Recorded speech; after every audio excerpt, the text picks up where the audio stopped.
Aujourd'hui, dans notre programme, je veux vous expliquer comment la prière simple peut vous aider à surmonter les problèmes les plus compliqués.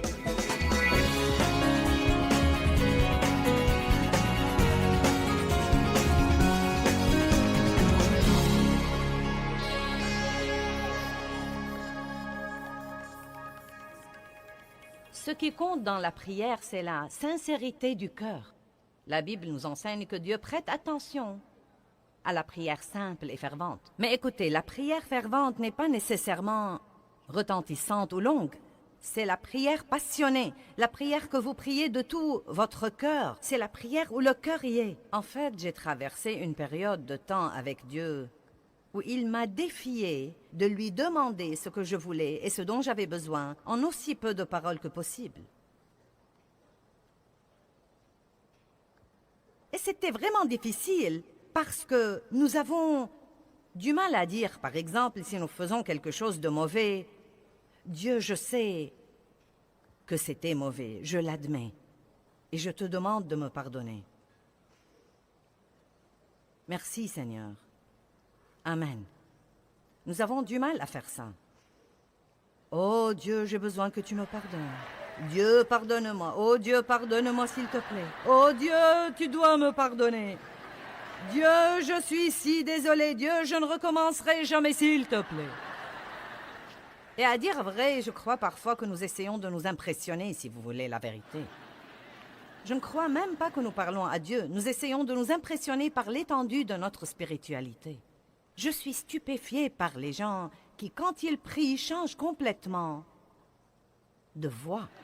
Ils deviennent complètement comme ça. « Oh, toi !»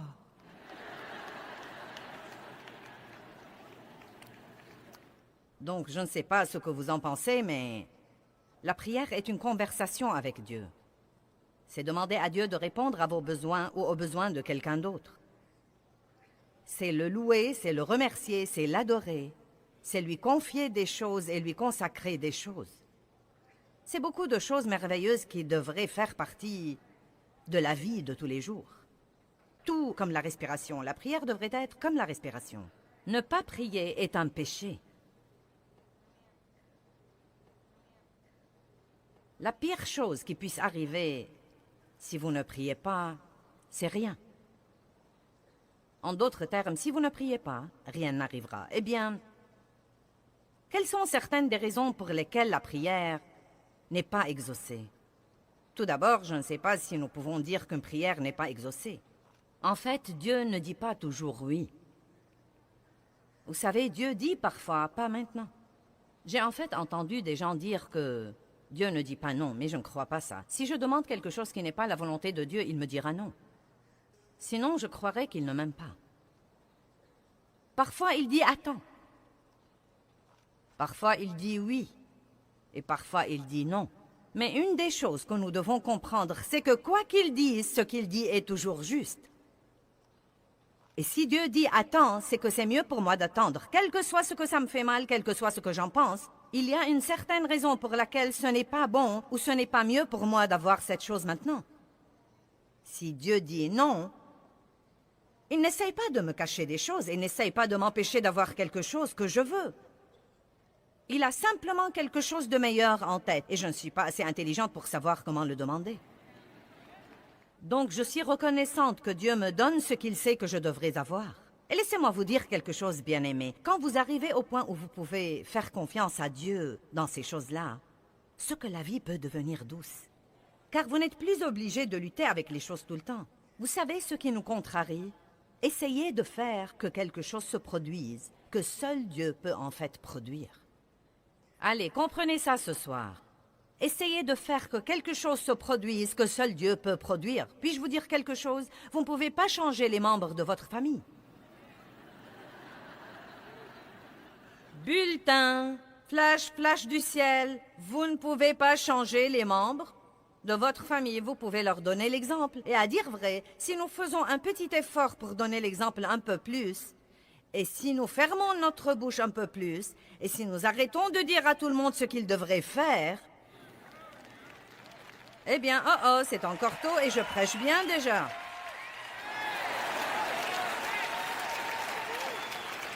Non, mais la Bible dit que la femme ne peut pas gagner son mari par la parole. Mais elle peut le gagner par sa conduite pieuse et par son attitude pieuse également. Amen. Certains d'entre vous ont entendu parler de Smith Wigglesworth, qui était un grand pasteur. Il était plombier et il a fini par devenir pasteur. Mais bien avant de devenir pasteur, il avait une femme pieuse et il était méchant avec elle au plus haut degré. Il ne voulait pas qu'elle aille à l'église, mais elle y allait quand même. Elle disait qu'elle n'allait pas abandonner sa relation avec Dieu et sa communion avec les autres croyants. Et il l'enfermait dehors. Et quand elle revenait à la maison, la porte était fermée. Et elle se couchait dehors et s'endormait. Et le matin, il avait mauvaise conscience. Il lui ouvrait donc la porte et la laissait entrer.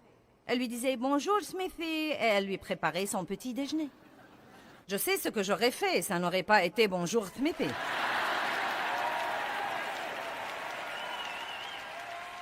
Mais d'un autre côté, si j'étais mariée à cet homme, il serait resté plombier et ne serait jamais devenu grand pasteur. Mais elle lui donnait l'exemple dont nous avons parlé. Et elle a continué à être tellement gentille avec son mari qu'il a fini par être sauvé et radicalement rempli du Saint-Esprit et par devenir un des plus grands prédicateurs renommés que l'Église a connus. Laissez-moi donc répéter. Vous ne pouvez pas changer les membres de votre famille, mais vous pouvez prier pour eux. Et si vous priez, vous ouvrez la porte à Dieu pour travailler. Si nous essayons de faire les choses sans faire intervenir Dieu, cela empêche littéralement Dieu de travailler parce que nous sommes les associés de Dieu. Et nous ne devons pas exécuter nos plans et nous attendre à ce que Dieu les bénisse ensuite. Nous devons passer un temps avec Dieu et apprendre ce qu'il veut faire et suivre son exemple. Vous ne pouvez obliger personne à aimer Dieu. Aussi ardemment que vous vouliez que vos bien-aimés soient sauvés, vous ne pouvez pas les obliger à aimer Dieu. Oh, si seulement je pouvais. Si seulement je pouvais ouvrir les cœurs des gens et les remplir de l'amour de Dieu et les refermer et les libérer. Vous savez, quand vous connaissez la vie que quelqu'un pourrait avoir et que vous le voyez faire des erreurs et détruire sa vie, non mais vous voudrez juste... Mais vous ne pouvez obliger personne à aimer Dieu. Et quand j'ai finalement compris ça, ça m'a délivré d'une grande pression. On n'oblige personne à aimer Dieu. Chacun de nous doit faire son choix personnel. Et là encore, je crois vraiment... Oui, nous sommes tous appelés à prêcher aux autres. Et nous sommes appelés à partager notre foi avec eux. Mais je crois parfois, à dire vrai, que nous prêchons trop. Et que nous ne sommes pas le bon exemple que nous sommes censés être. Je crois que nous devons parfois être un meilleur exemple. Et donc, si nous croyons à la puissance de la prière et que nous commençons vraiment à prier pour les choses pour lesquelles nous peinons et nous travaillons, nous pourrons nous détendre et jouir de notre vie pendant que Dieu travaille. Vous voyez, je suis arrivée au point où je crois vraiment que Dieu travaillera si je prie. Je le crois parce que j'ai prié pour vous. J'ai prié toute la semaine et j'ai prié pour des choses très spécifiques aujourd'hui. J'ai prié dans la chambre du fond avant de venir ici. Et j'ai prié Dieu de faire quelque chose en vous. J'ai prié pour la guérison. J'ai prié Dieu de guérir les cœurs brisés. J'ai prié Dieu de vous encourager. J'ai prié Dieu de vous enseigner quelque chose. Je veux que vous tombiez profondément amoureux de Dieu. Et donc, je crois que pendant que je suis là-haut pour utiliser le don que Dieu a mis en moi et pour faire ce que je sais faire, Dieu travaille en vous. Et peu importe si vous avez l'air de vraiment changer, ça n'a pas d'importance pour moi. Vous savez, si vous me dites que vous changez ou pas, je crois de tout mon cœur qu'un dépôt a été fait en vous et que vous allez voir les résultats d'être là. Je crois ça et je suis heureuse parce que je le crois.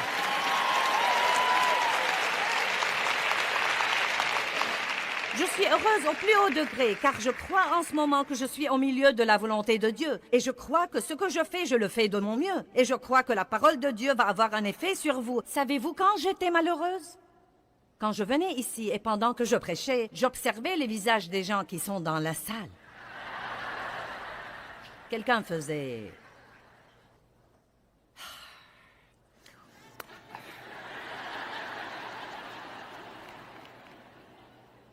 où quelques-uns se levaient et quittaient au milieu de mon sermon, et je me disais, oh mince alors, c'est terrible.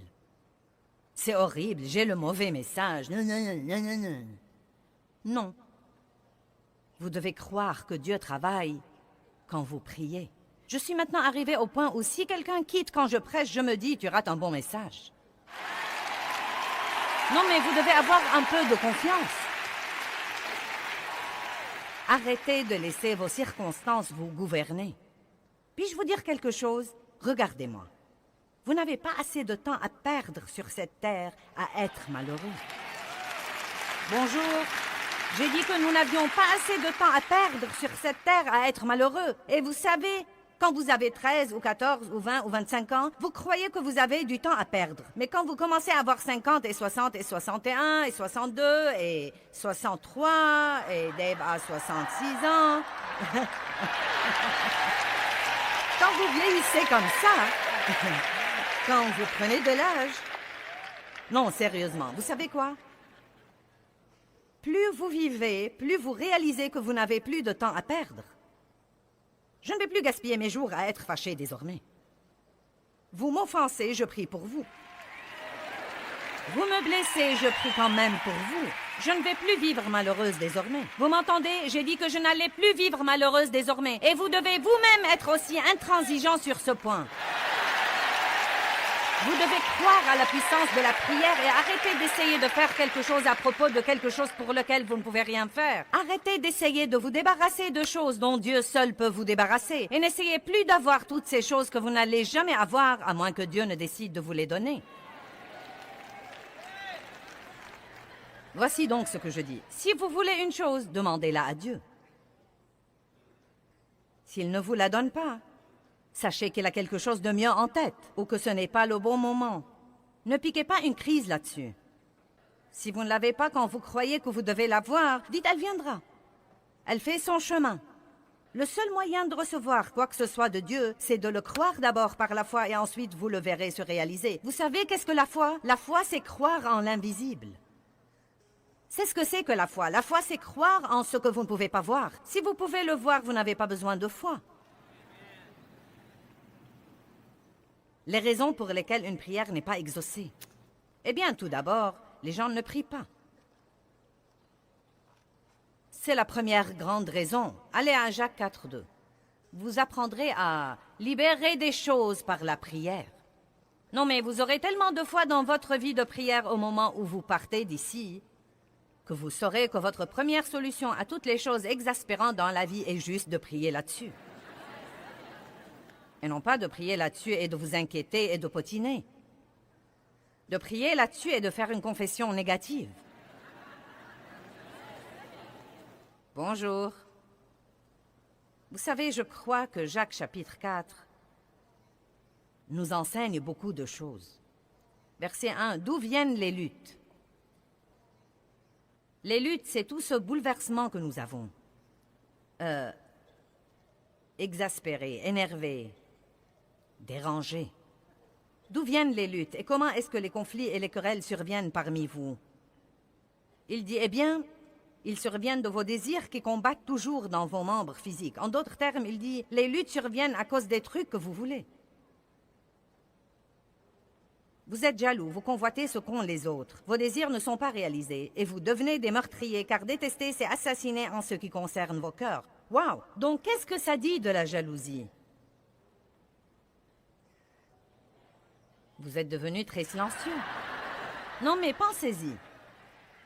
Nous ne sommes pas censés vouloir ce que quelqu'un d'autre a à tel point que nous lui en voulons de l'avoir.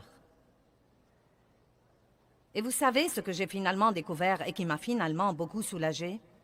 Pendant longtemps, je ne pouvais pas comprendre pourquoi les gens avaient toujours à redire de n'importe quelle belle chose que j'avais. Quand vous êtes exposé à l'opinion publique, tout le monde se mêle de vos affaires. Et si vous avez une belle voiture, quelqu'un dira « Je ne crois pas que tu dois la conduire. » Si vous faites ceci, je ne crois pas. Non, non, non, non, non, non. Mince alors, tu as vu la tenue qu'elle portait? Vous savez ce que j'ai finalement compris? Ils s'en fichent pas mal de ce que je l'ai. Ils sont jaloux car ils ne l'ont pas.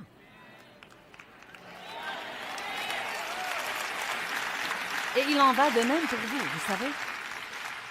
Vous achetez une jolie maison, et certains de vos amis seront jaloux et médiront de vous. C'est juste parce qu'ils veulent une maison comme vous, mais ils ne savent pas comment s'y prendre pour l'avoir. Il dit ici, d'où viennent les luttes? Qu'est-ce qui nous garde vexés? Je n'ai pas le temps d'être contrarié par ce que quelqu'un d'autre a. Nous n'allons pas comparaître devant Dieu à la place des autres. Chacun va comparaître devant Dieu et rendre compte pour lui-même. Chaque homme comparaîtra devant Dieu et rendra compte pour lui-même. Nous ne devons pas nous inquiéter de ce que quelqu'un d'autre fait ou ne fait pas, ou de ce qu'il possède ou ne possède pas, ou de ce qu'il dépense ou ne dépense pas, ou de ce qu'il a ou n'a pas. Car nous n'allons pas répondre de lui. Nous nous épargnerons d'ennui si nous nous occupons de nos affaires. Vous brûlez de jalousie et de colère et vous n'avez pas le contentement et le bonheur que vous voulez. Vous avez des querelles et des luttes. Et franchement, il y a environ 20 ans, la phrase suivante a changé ma vie. Vous ne possédez pas parce que vous ne demandez pas. Quel beau verset. Vous ne possédez pas parce que vous ne demandez pas. Et je me suis rendu compte, ce jour-là, il y a une bonne vingtaine d'années, quand je lisais ce verset et que j'étais une jeune chrétienne et une jeune ministre, frustrée, et j'essayais de faire que toutes ces choses se produisent, et elles ne se produisaient pas, et j'essayais de faire grandir mon ministère, et de faire ceci à mon mari, et cela à mes enfants, et quelque chose d'autre aux autres. Je me fâchais contre les gens parce qu'ils n'ont pas aimé ceci ou cela. Et c'était un soulagement pour moi d'entendre Dieu dire « Tu n'as pas, parce que tu ne demandes pas, tu essayes de faire que quelque chose se produise au lieu de me le demander et de te fier à moi pour avoir les meilleures choses qui soient. » Allons à Ésaïe 65.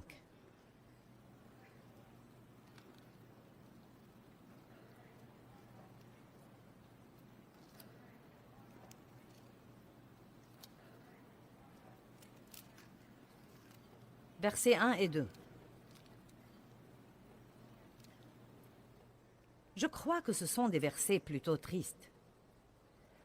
Il dit « J'étais prêt à être recherché de ceux qui ne demandent pas. » Vous voyez le tableau où Dieu attend que quelqu'un lui demande?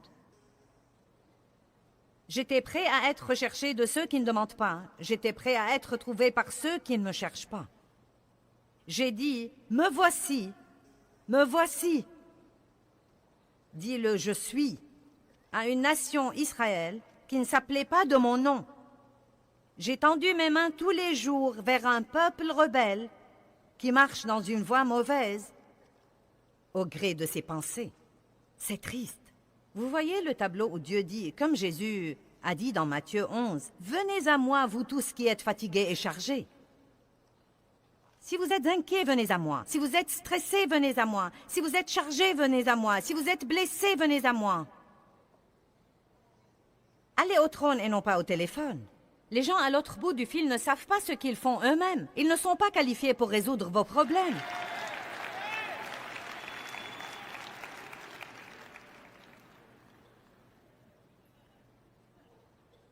N'est-ce pas un verset génial? J'étais prêt à être recherché de ceux qui ne demandent pas. J'ai dit, me voici, me voici. Mais personne ne m'a cherché. Dieu est un bon Dieu. Hébreux 11:6 dit, sans la foi, il est impossible de plaire à Dieu. Et celui qui s'approche de lui doit croire deux choses, que Dieu est et qu'il est le rémunérateur de ceux qui le cherchent diligemment. Dieu est un bon Dieu. Il attend pour vous faire des choses. Mais vous devez les lui demander. Ne vous fâchez pas contre votre patron qui ne vous donne pas la promotion que vous voulez. Avez-vous jamais pris la peine de la demander à Dieu? Peut-être que ce n'est même pas ce dont vous avez besoin. Qui sait, peut-être que Dieu essaye de vous faire quitter ce travail stupide de toute façon pour aller travailler ailleurs. Et vous craignez de ne pas pouvoir gagner autant d'argent ailleurs. Ça me surprend combien de gens mènent une vie qu'ils détestent parce qu'ils ont peur de faire quelque chose d'autre.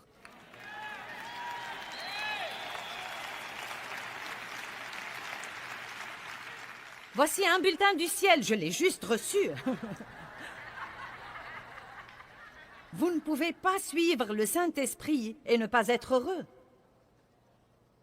Si vous décidez de suivre le leadership du Saint-Esprit, vous êtes censé être heureux parce qu'il ne va pas vous mener à la misère. Il va vous mener à la justice, à la paix et à la joie dans le Saint-Esprit parce que le royaume de Dieu, c'est ça. Ça alors. Le psaume 2:8 dit « Demande-moi et je te donnerai les nations pour héritage. » Demande-moi et je te donnerai les nations. Ce n'est pas pour moi, je ne suis qu'une ménagère. Ce n'est pas pour moi, je ne suis qu'un mécanicien de camion. Ce n'est pas pour moi, je ne suis qu'un éboueur. Eh bien, vous savez quoi? Ce sont tous des travaux très importants.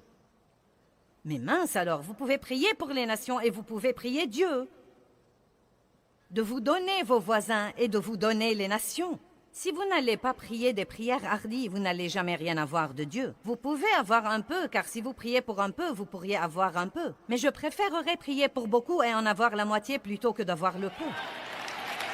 Pourquoi donc ne pas prier hardiment?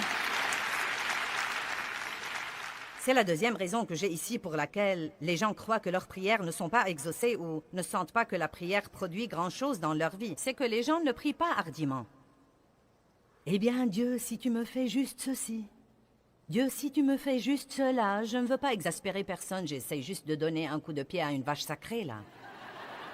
Si vous vous écoutez prier ou si vous écoutez tous les autres prier, les gens utilisent constamment le mot « juste ». Dieu, si tu peux juste nous aider. Dieu, si tu peux juste nous oindre. Dieu, si tu peux juste répondre à ce besoin. Dieu, si tu peux juste être là avec nous. Et cela m'a dérangé un jour et j'ai cherché le mot « juste » et il veut dire à peine assez pour se débrouiller. C'est ce qu'il veut dire, à peine assez pour se débrouiller. Mais écoutez-moi, non mais même en le sachant, j'ai vraiment du mal à l'enlever de mes prières.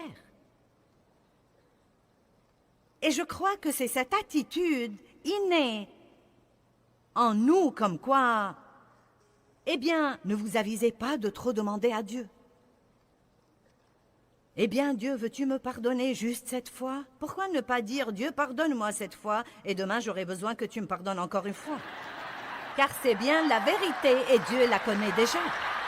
Pourquoi ne commençons-nous pas à être des gens réels avec un Dieu réel qui sait tout sur nous? Devinez quoi? Vous ne surprenez pas Dieu, il savait ce qu'il aurait quand il vous a appelé. Je dis toujours, après que Dieu m'ait appelé au ministère, il n'a pas regardé Jésus une semaine plus tard pour lui dire « Oh non, maintenant qu'allons-nous faire ?» Je me rappelle la femme à qui j'ai parlé dans le magasin. Elle était employée là. Et je lui posais des questions sur sa rémunération. Touches-tu une commission ou un salaire? Comment est-ce que ça marche? Et elle m'a dit, eh bien, en fait, je touche un salaire. Mais elle a dit, je dois faire mon quota pour garder mon travail. Je lui ai dit, ça va pour toi? Elle a dit, non, en réalité, je suis très effrayée en ce moment, je n'ai pas fait mon quota. Et on m'a déjà réprimandé 2 ou 3 fois. Eh bien, la femme était chrétienne, nous parlions du Seigneur. Elle m'a reconnue de la télé et donc nous parlions. Elle a été à l'église toute sa vie et je lui ai dit, tu pries Dieu de trouver grâce aux yeux des gens pour que quand ils viennent acheter des trucs ici, qu'ils viennent à toi pour se renseigner? Et elle m'a dit, eh bien, ce ne serait pas bien, n'est-ce pas? Elle a dit, c'est ce que la femme a dit et elle a été dans l'église toute sa vie. Ce n'est pas juste de prier pour l'argent. J'ai dit, en as-tu besoin?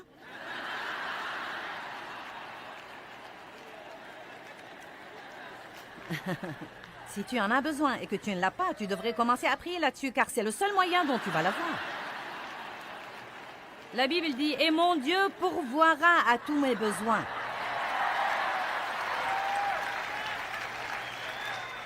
Maintenant, nous déraillons si nous ne prions que pour les trucs et l'argent. Mais en réalité, la femme avait une vie de prière pathétique, pitoyable, faible, une vie de prière molle.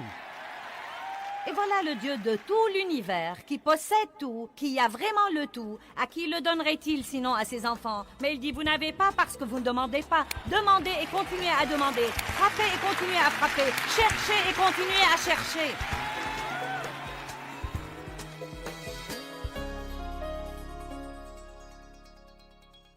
Eh bien, Jacques 4,2 dit, vous n'avez pas parce que vous ne demandez pas. Et ça m'a vraiment changé la vie quand j'ai découvert que je ne devais pas travailler aux choses et essayer de faire qu'elles se produisent et que je pouvais les demander à Dieu.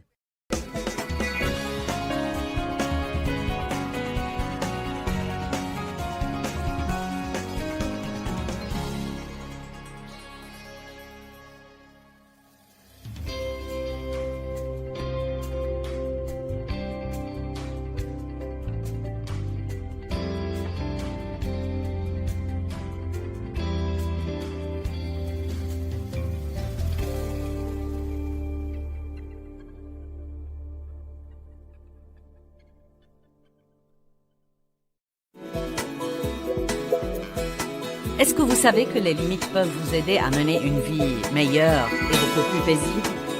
Découvrez comment les limites apportent la liberté d'en jouir de la vie de tous les jours.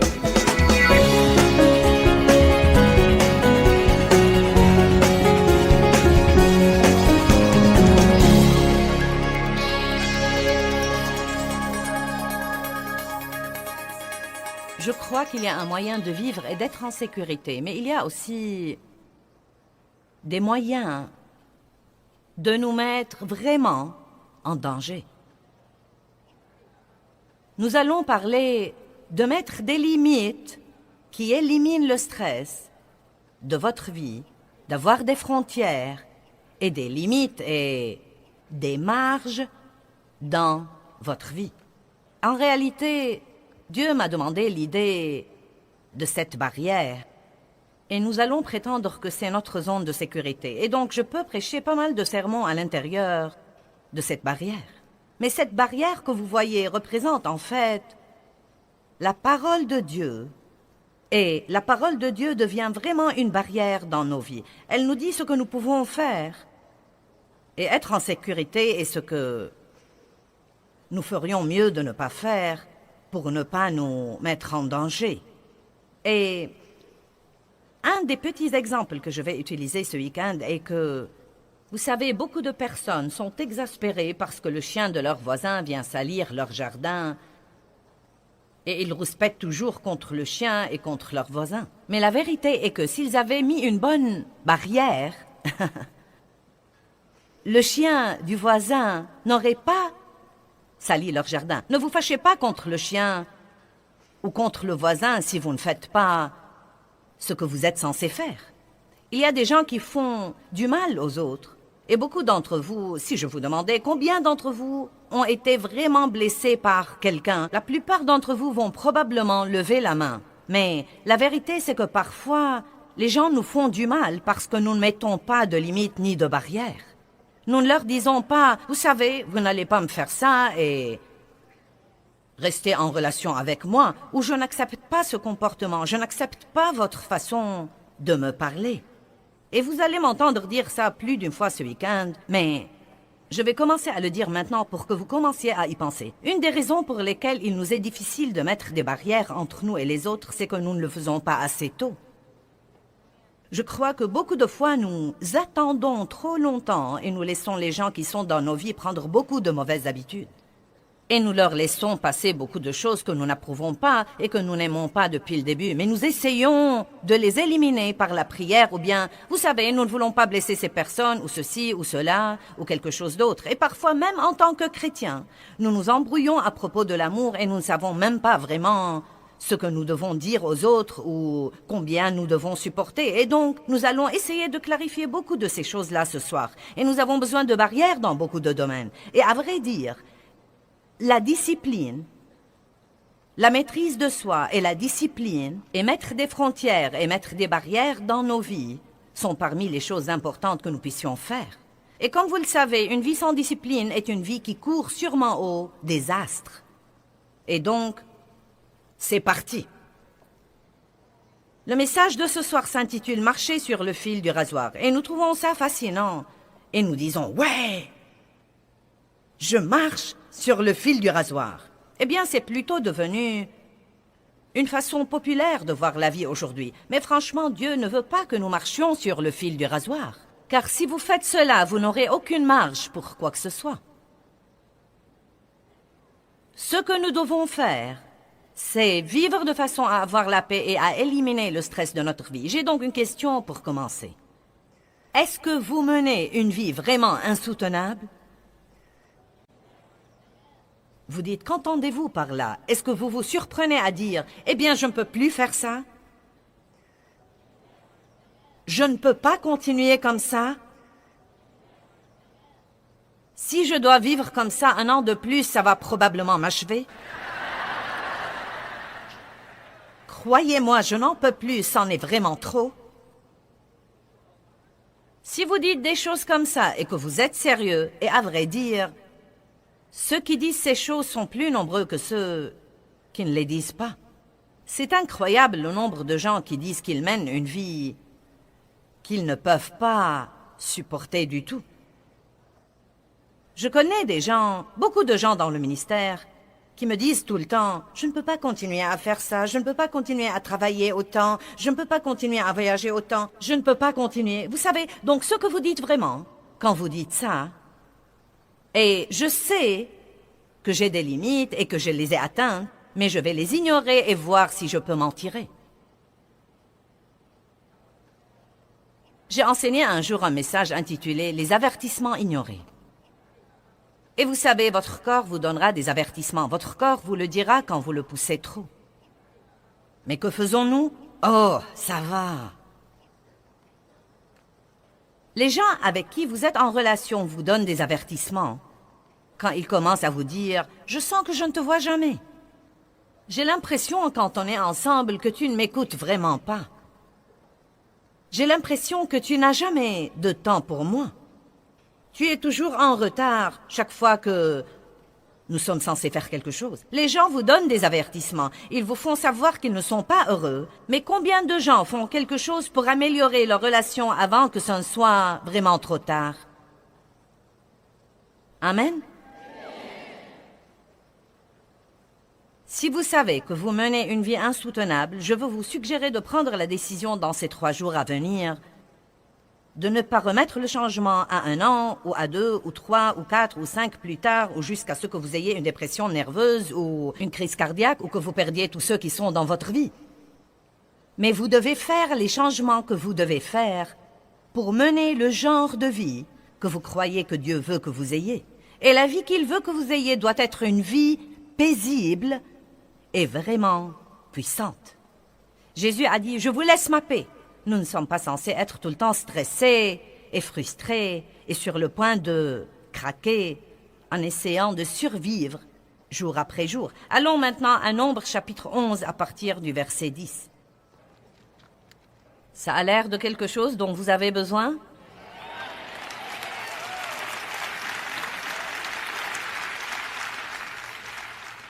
Mettre des limites qui éliminent le stress de votre vie. Et Moïse entendit le peuple qui pleurait, chacun dans sa famille, et à l'entrée de sa tente. Et la colère de l'Éternel s'enflamma fortement. Et cela fut mauvais aux yeux de Moïse. Donc Dieu avait donné à Moïse le travail de mener ce peuple de plus de 6 millions à travers le désert et jusqu'à la terre promise. Ceci aurait pu être un voyage de 11 jours, mais après 40 ans, ils erraient toujours là. Et une des raisons était que chaque fois que les choses n'allaient pas comme ils le voulaient, ils étaient déprimés. Et donc les voilà qui pleuraient de nouveau dans toute la terre, parce que les choses allaient mal. Ils avaient des épreuves, des tribulations, et ils avaient des ennemis. Les choses étaient difficiles, et Moïse en avait vraiment assez. Et il a dit au Seigneur, « Pourquoi affliges-tu ton serviteur? Et pourquoi n'ai-je pas trouvé grâce à tes yeux que tu aies mis sur moi la charge de tout ce peuple? Est-ce moi qui ai conçu ce peuple? Est-ce moi qui l'ai enfanté pour que tu me dises, porte-le sur ton sein comme le nourricier porte un enfant, jusqu'au pays que tu as juré de lui donner? Où prendrais-je de la viande pour donner à tout ce peuple? Car ils pleurent auprès de moi en disant, donne-nous de la viande à manger. Regardez le verset 14. Je ne puis pas à moi seul porter tout ce peuple, car il est trop pesant pour moi. Maintenant, la raison pour laquelle je soulève cette question, c'est que c'est très démodé dans notre culture américaine d'aujourd'hui de dire « j'en ai assez et je ne peux plus supporter ».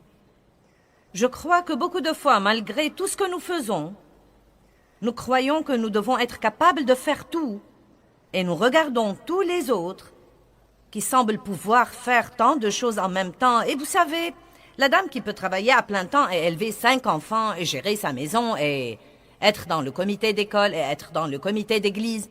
Et nous pensons, je devrais être capable d'être comme ça. Il se peut qu'il y ait des personnes qui soient particulièrement douées pour faire beaucoup de choses comme ça. Mais les gens ne sont pas tous pareils et vous feriez mieux de trouver votre zone de confort et d'apprendre à y vivre. Sinon, vous n'allez jamais jouir de votre vie et vous allez finir par vous rendre malade et ruiner toutes vos relations. J'ai un flash info pour vous. Vous n'êtes pas censé être comme quelqu'un d'autre ou rivaliser avec quelqu'un d'autre. Vous devez être la personne que vous êtes et ne pas vous en excuser.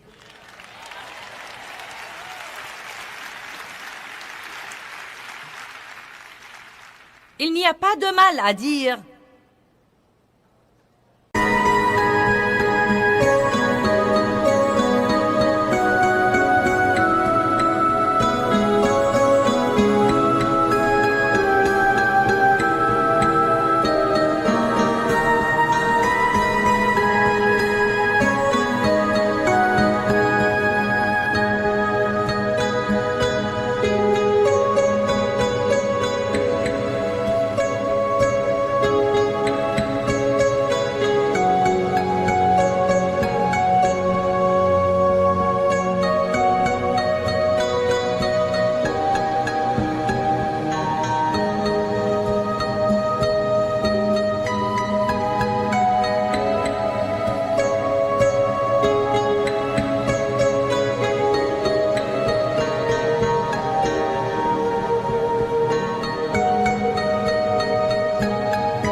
j'ai atteint ma limite. Vous savez, nous disons tout le temps, nous citons Philippiens 4, « Je puis tout par le Christ qui me fortifie ». Et je vais être franche avec vous, je crois que cela a été prêché hors contexte. La vérité est que je peux faire toutes les choses que Dieu me donne à faire par le Christ qui me fortifie. Et Paul parle en réalité des épreuves et des tribulations, des moments où tout va très bien et des moments où tout ne va pas très bien. Et il dit, je puis tout par le Christ qui me fortifie.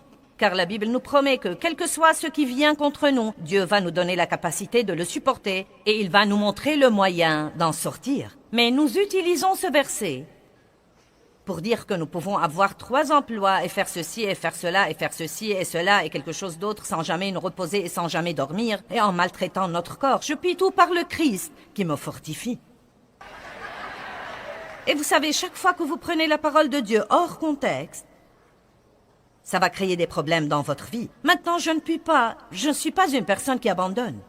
Je fais des séminaires au sujet de ne jamais abandonner et je crois qu'une des raisons pour lesquelles je suis toujours là aujourd'hui, c'est que j'avais cette détermination obstinée de ne pas abandonner.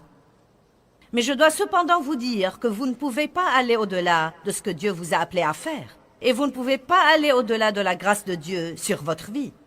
Et si ce que vous faites est la volonté de Dieu, il devrait y avoir la grâce, c'est-à-dire sa puissance, qui vous permet toujours de le faire facilement et en ayant toujours la joie. Nous ne sommes pas censés lutter avec tout ce que nous faisons. Et tout n'est pas censé être dur et nous ne sommes pas censés toujours nous pousser. Il y a un temps pour se pousser et il y a un temps, vous savez, pour s'avancer. Mais tant de gens vivent comme ça parce qu'ils essayent de se maintenir au niveau d'une certaine idée que nous avons aujourd'hui dans notre société ainsi que dans notre culture et qui tue en réalité la plupart des gens. Amen. Vous êtes tous comme...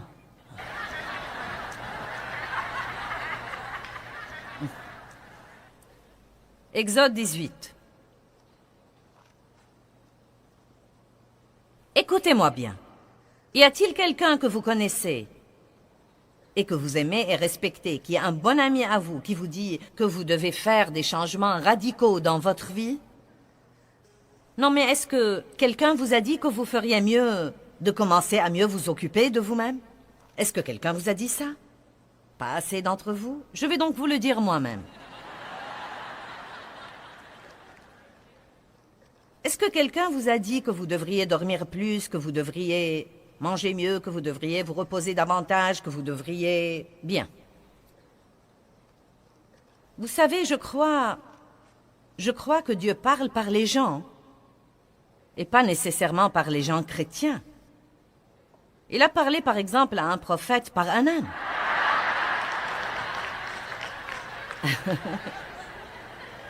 Amen.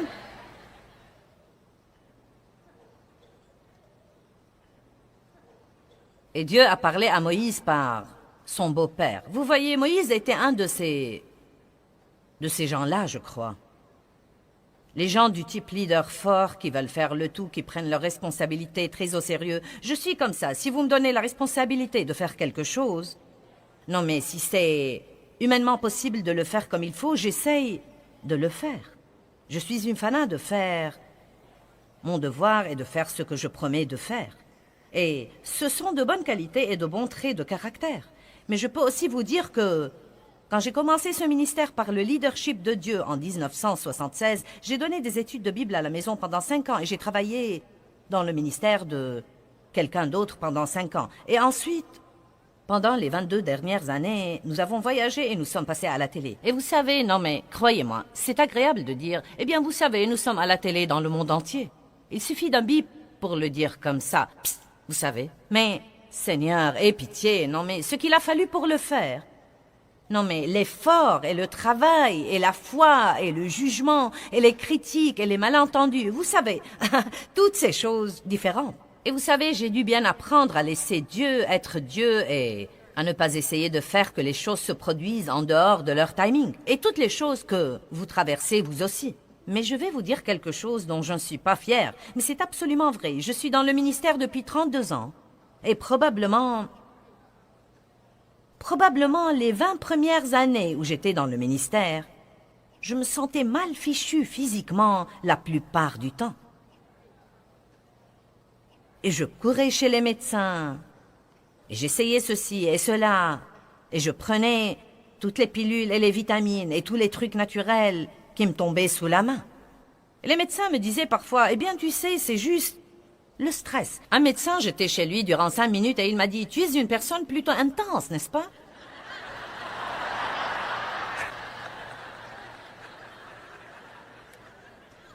Non, ce n'est pas vrai, je ne suis pas intense et je ne suis pas du tout stressée. Et je ne comprenais pas. Non, mais je ne comprenais vraiment pas. Tout d'abord, j'ai grandi dans une maison abusive et donc j'avais beaucoup d'insécurité. Je ne me suis pas rendu compte que bien que Dieu m'ait appelé au ministère, j'avais toujours quelques mauvais motifs et quelques mauvaises façons de penser parce que je tirais mon estime et je tirais ma valeur de ce que je faisais. Et Dieu ne veut pas que vous tiriez votre estime et votre valeur de ce que vous faites. Il veut que vous sachiez qui vous êtes en lui. Et ensuite, ce que vous le faites pour lui. Avec sa grâce et son aide dans votre vie. Et ensuite, vous pouvez en jouir. Et donc, vous savez, les médecins me disaient tout le temps, eh bien, tu sais, ton problème est le stress. Et je leur disais, ce n'est pas le stress. Non, mais cela m'exaspérait parce que je ne savais même pas. Je croyais que le stress voulait dire que je ne savais pas m'y prendre avec la vie. Je voyais que le stress voulait dire que, vous savez, que vous n'aimez pas ce que vous faites, et je leur disais, j'aime ce que je fais ce que je suis appelée à faire. Ne me dites pas que je ne sais pas m'y prendre avec la vie, vous devriez voir tout ce que je fais.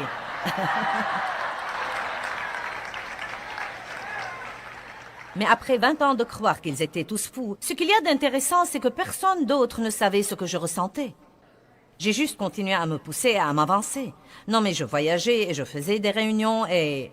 Non, mais vous savez, nous faisons environ 13 conférences par an ici aux États-Unis et nous allons à l'étranger 3 fois par an. Et je fais des séminaires et d'autres choses comme ça et beaucoup de télé. Mais il y a eu un temps où je faisais 36 conférences par an, c'est-à-dire que je faisais 3 conférences tous les mois. Maintenant, vous savez quoi? C'était idiot. Non, mais la seule chose que je peux dire, c'est que c'était vraiment idiot. Et ensuite, entre ces choses-là, je faisais des séminaires. Vous savez, j'y repense et je me dis... Si ce n'était la miséricorde de Dieu, je serais morte. Vous savez, mon cœur était juste. Mais bien que votre cœur soit juste, vous ne pouvez pas violer les lois spirituelles de Dieu et ses lois de santé et ses lois de repos et ne pas payer le prix. Épaphrodite était un homme qui voyageait avec Paul et il est tombé malade pour avoir travaillé dur dans le ministère. Et donc, ce n'est pas parce que vous êtes pasteur ou enseignant de la Bible ou quoi que ce soit. Vous devez donc toujours vivre selon les directives de la parole de Dieu si vous voulez vivre en sécurité. Et je crois personnellement que nous n'avons pas idée dans ce pays à quel point notre vie est déséquilibrée. Croyez-moi, quand vous allez dans d'autres pays du monde, les gens vivent à un rythme beaucoup plus lent et, vous savez, ils prennent de petits sommes, ils font la sieste l'après-midi. Vous savez, ils ne travaillent pas 7 jours sur 7, ils ne sont pas disponibles 7 jours sur 7, 24 heures sur 24. Ils ne portent pas de radiomessager, de téléphone cellulaire, d'ordinateur portable et tout ça. Non mais dites-moi, que faisons-nous à nous-mêmes? Que faisons-nous à nous-mêmes? Non mais aujourd'hui, si quelqu'un ne peut pas vous trouver pour 5 minutes, il agit comme si c'était la fin du monde. Eh bien, où est-ce que tu étais? Je t'ai appelé 2 fois et tu n'as pas répondu à ton téléphone.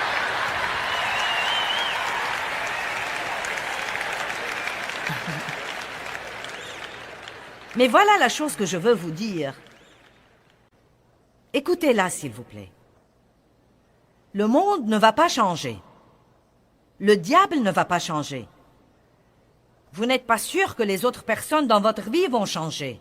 Il n'y a donc qu'un seul choix que vous avez. Si vous voulez que quoi que ce soit change, vous devez vous-même le changer.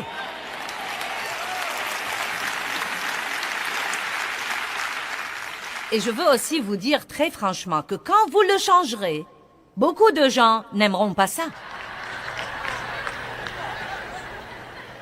Mais quand vous vous tiendrez devant Dieu, vous ne répondrez de personne à part vous-même. Et si vous vivez pour plaire aux gens, le jour où vous craquerez, ces gens-là seront trop occupés pour venir à votre chevet et vous visiter. Et pour ceux d'entre vous qui croient qu'ils n'ont pas le temps, que je vous dise, l'homme qui a une crise cardiaque a tout à coup beaucoup de temps. Et pour ceux d'entre vous qui consacrent chaque heure de leur journée à essayer de gagner plus d'argent et de posséder plus de trucs, et vous travaillez beaucoup trop et vous vous laissez entraîner dans ce système fou, quand vous serez sur votre lit de mort, vous n'allez pas demander votre solde bancaire.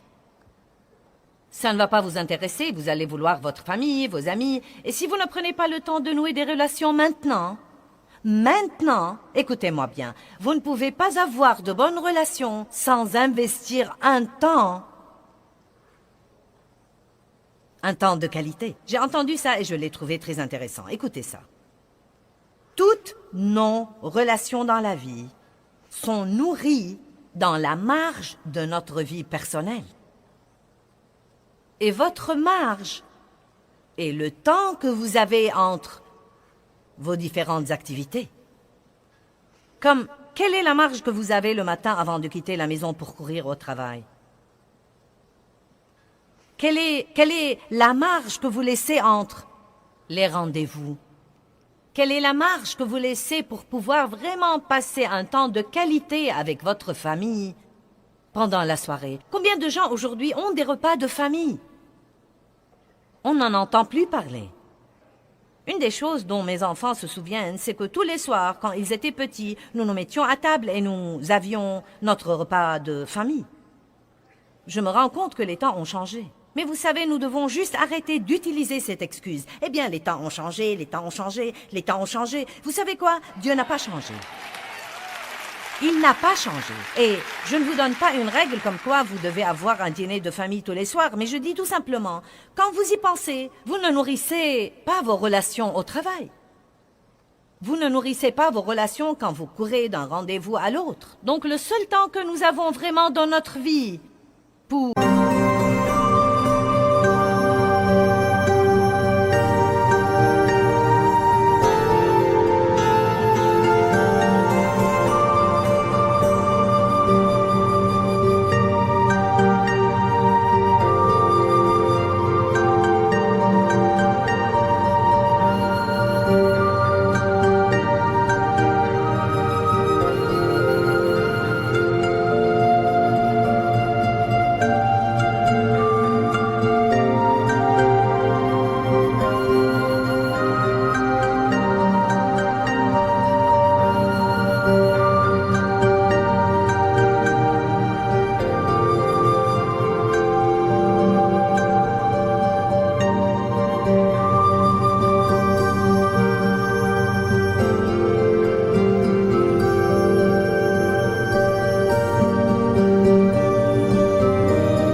bâtir et nourrir et cultiver nos relations, c'est dans les marges de notre vie. Et c'est désolant que tant de gens n'ont aucune marge.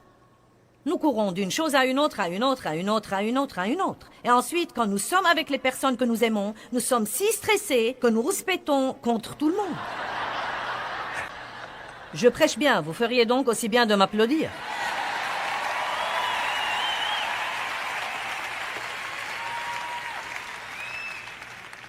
Donc, j'ai pris la décision il y a plusieurs années. Il y a 12 ans, car j'étais malade pour 20 ans et j'enseigne depuis 32 ans. Eh bien, j'ai pris la décision de jouir vraiment de ma vie. Cela me tenait tellement à cœur que j'ai changé le nom du ministère. Car Jésus a dit, je suis venu afin que vous ayez la vie et que vous en jouissiez et que vous l'ayez abondamment, complètement, jusqu'au débordement. Et puisque Jésus est mort pour moi, pour que j'aie la vie et pour que je jouisse de ma vie, je ne vais plus laisser le diable me la voler.